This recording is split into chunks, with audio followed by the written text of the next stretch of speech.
Perry Mason, is kind of a household name today, but did you know he started as a character in detective fiction? Yeah, back in the 1930s, early Stanley Gardner introduced Mason as this brilliant, sharp-witted defense attorney. And unlike the courtroom-heavy TV version most of us are familiar with, the original Perry Mason radio drama was action-packed. No boring courtroom deliberations for this Mason. This guy, honestly, seemed more at home swapping gunshots with villains than filing legal briefs. The radio series first aired in the mid-1940s, and it was so different from the TV series that came later. These were 10-minute episodes, so they had to move fast, like really fast. 1 minute, Mason's interrogating a suspect, and the next he's untangling himself from some elaborate trap set by an evildoer. It was kind of a mix of detective work, suspense, and pure adrenaline. I remember my first encounter with the radio version of Perry Mason like it was yesterday. I was maybe 12 or 13, flipping through old recordings my grandpa had.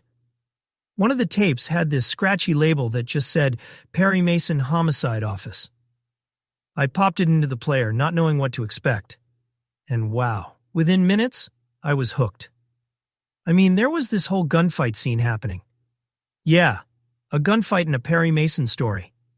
It was completely different from the buttoned-up legal dramas I thought I knew.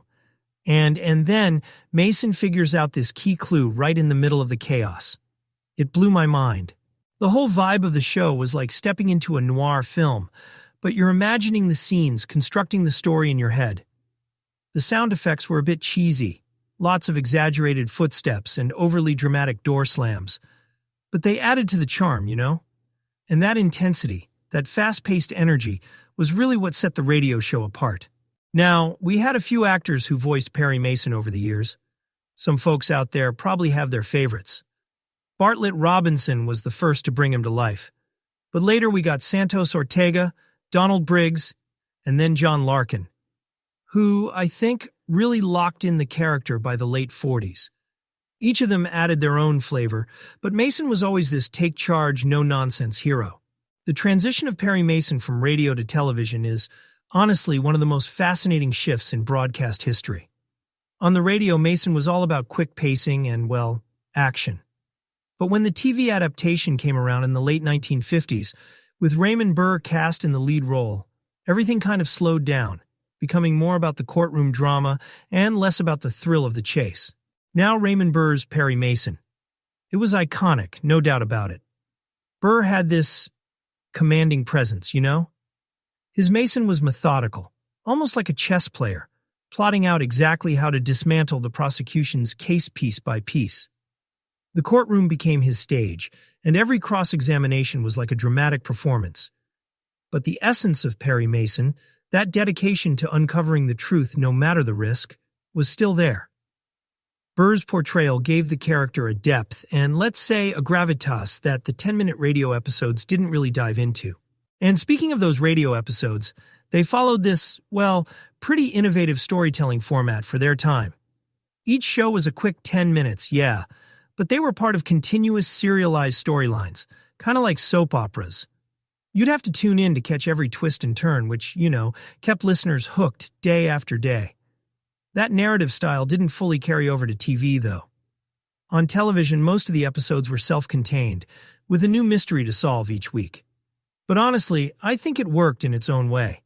Episodic storytelling made it more accessible for viewers who couldn't commit to following a story across weeks or months. I actually came across a fascinating case study once about the move from radio to TV, specifically about Perry Mason. It looked at how listener engagement changed during that transition. For some fans, the shift to TV was incredible. They loved seeing Mason in action, watching his expressions, and, the sheer drama of the courtroom. But others felt, let's say, a little disconnected. They missed the imagination radio demanded, the way sound effects and dialogue painted pictures in their minds. It's interesting because it really shows how different mediums work for different audiences. And this change, from an auditory experience to a visual one, was part of a larger trend at the time. Radio shows across the board were fading out as TV took over. Perry Mason was just one of the success stories, though not every show transitioned so seamlessly. Now, let's talk about the feedback from listeners of the Perry Mason radio series. And, it's a bit of a mixed bag. You've got folks who love the nostalgia, who appreciate the old-timey sound effects and the high-paced suspense of it all. But then there are the less enthusiastic reviews. You know, people pointing out the episodes being out of order or how none of the storylines actually reach a conclusion. That's frustrating, right? Imagine tuning in, getting invested, and then, bam, it's over and you're left hanging. No resolution, no next episode in sight. I'd be pulling my hair out too. And can we talk about sound quality for a minute? Because some listeners out there have rightly called it out. The crackly audio, uneven volume levels, it can take you out of the experience. But you have to remember, this was radio from the mid-20th century. I mean, it was raw, live, and probably felt cutting edge for its time. Of course, today's technology, with all the mastering and editing tools at our disposal, makes it tempting to hold older productions to modern standards. But back then, they were just doing the best they could with what they had. You know? Actually, and this is just a little behind-the-scenes tidbit, podcast production today isn't all that different, at least in terms of managing listener expectations. I've had episodes where the editing isn't perfect, or where we've had tech glitches that, let's say, gave me some premature gray hairs. And you learn quickly that feedback is invaluable. It's not always easy to hear, but it's how you find your blind spots. Like, one of my early shows had a segment with music that drowned me out completely. A friend called me up, laughing like, "Eric, I can't tell if you're podcasting or humming backup for the piano." That's the kind of honesty you need, even if it stings.